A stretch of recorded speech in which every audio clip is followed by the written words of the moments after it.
तैयारी करो मेरे दोस्त, अब बोर्ड एग्ज़ाम आने वाला है। मुझे पता है आप सबके दिमाग में ये चलता होगा कि अब क्या होगा, कैसे होगा इतने कम समय में। अब तो सिर्फ 1 ही महीना बचा हुआ है। हमने पूरा साल तो कुछ नहीं पढ़ा। अब ये 1 महीना में हम क्या कर सकते हैं? क्या हम पास तो हो सकते हैं या फेल? तो दोस्तों, इस वीडियो में मैं आपको 3 ऐसे बातें बताने वाला हूँ जिसे आप फॉलो करते हैं तो मैं आपको यकीन से कह सकता हूँ कि आपके बोर्ड एग्ज़ाम में अच्छे नंबर आ जाएंगे और आपके रिलेटिव के फ़ोन आने पर आपको भागने की ज़रूरत नहीं पड़ेगा। आप उन्हें गर्व से कह सकते हैं कि मैं पास हो गया। तो मैं ऐसे 3 बातें बताने वाला हूँ जिसे आप फॉलो करते हैं तो आपके बोर्ड में अच्छे नंबर आ सकते हैं, भले ही आप 1 साल कुछ नहीं पढ़े हो। इन 3 बातें बताने से पहले मैं आपको एक बात ऐसा बताना चाहता हूँ कि जब तक आपका बोर्ड एग्ज़ाम ख़त्म ना हो तब तक आपको कुछ दिनों के लिए अपने आप को एक रूम में बंद कर लेना है, जहाँ पर आपको कोई डिस्टर्ब ना कर सके, जहाँ आप शांति से पढ़ सकें। तो पहली और सबसे इम्पॉर्टेंट बात कि आपको पढ़ना क्या है, क्योंकि एग्ज़ाम में सिर्फ आपको 1 ही महीना बाकी है। और जब तक आपको ये ना पता हो कि पढ़ना क्या है तो आप स्टार्ट कैसे करोगे, आप पढ़ना शुरू कैसे करोगे? तो आप ये सोचते हैं कि सारा सिलेबस पढ़ के आपके अच्छे मार्क्स आ जाएंगे। तो दोस्तों, आपने सारा सिलेबस याद भी कर लिया, पढ़ भी लिया, तो एग्ज़ाम हॉल में आपका भूलने का चांस रहेगा, क्योंकि आपने तो सिर्फ पूरा सिलेबस सिर्फ 1 ही महीना में कवर करने की कोशिश किया है, आप उसे समझे नहीं है।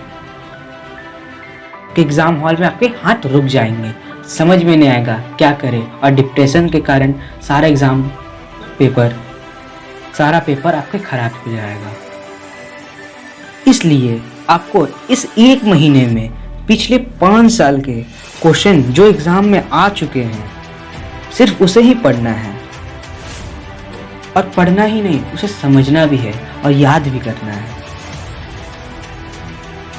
क्योंकि 70 से 80% क्वेश्चन आपके इन्हीं 5 साल के क्वेश्चन को घुमा फिरा के आते हैं। अगर आपका सिलेबस चेंज ना हो तो आपको पहले क्या करना है, पिछले 5 साल के सॉल्व पेपर को मार्केट से खरीद लेना है, उसे पढ़ लो, उसे समझ लो।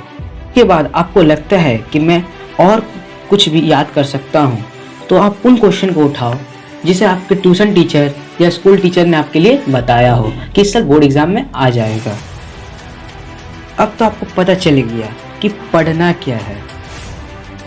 अब आता है सेकंड पॉइंट कि आपको इस 1 महीने में यह तय करना है कि आपको कितने घंटे पढ़ना है, क्योंकि आपके पास सिर्फ 1 ही महीना बचा है, तो आपको पूरे दिन में 8 से 10 घंटे पढ़ना होगा, तो ही आपके एग्ज़ाम में अच्छे नंबर आ सकते हैं। तो 10 घंटे का मतलब ये नहीं होता कि आप सुबह 10 बजे उठें और 11 बजे तैयार वार होके बैठे पढ़ने और 9 बजे रात तक लगातार पढ़ लें। वैसे आपको थोड़ा सा भी कुछ याद नहीं होगा, क्योंकि आप नए अभी पढ़ना स्टार्ट कर रहे हैं, क्योंकि आप अभी शुरुआत किए हैं। आप उतने घंटे नहीं बैठ पाएंगे और आपका मन खराब हो जाएगा और आप डिप्रेस हो जाएंगे। तो आपको इन्हीं 10 घंटे को डिवाइड करना होगा और हर 2 घंटे में आपको आधे घंटे का ब्रेक लेना होगा।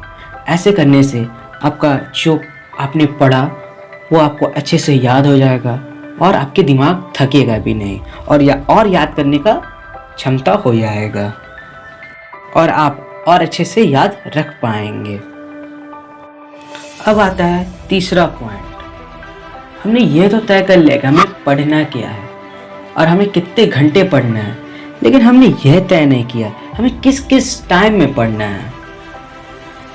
तो फ्रेंड्स, 7 घंटे आप अपने से डिवाइड कर लो कि आप किस समय पढ़ना चाहते हो, किस समय आप फ्री हो। लेकिन ये 3 घंटे 5 से 8, सुबह का 5 से 8 आपको पढ़ना ही पढ़ना है, क्योंकि सुबह में हमारा माइंड फ्रेश होता है, हम ज़्यादा से ज़्यादा चीज़ याद कर सकते हैं। और इन्हीं 3 घंटे में आपको ऐसे पढ़ना है कि आपको इस 7 घंटे से ज़्यादा आप कवर अप कर पाओ, ठीक है।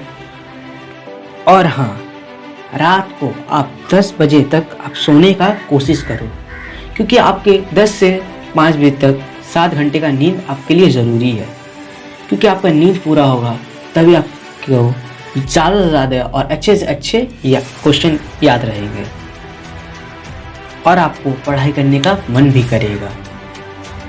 तो दोस्तों, आप ये 3 बातों को फॉलो करते हैं अपने डेली रूटीन लाइफ में,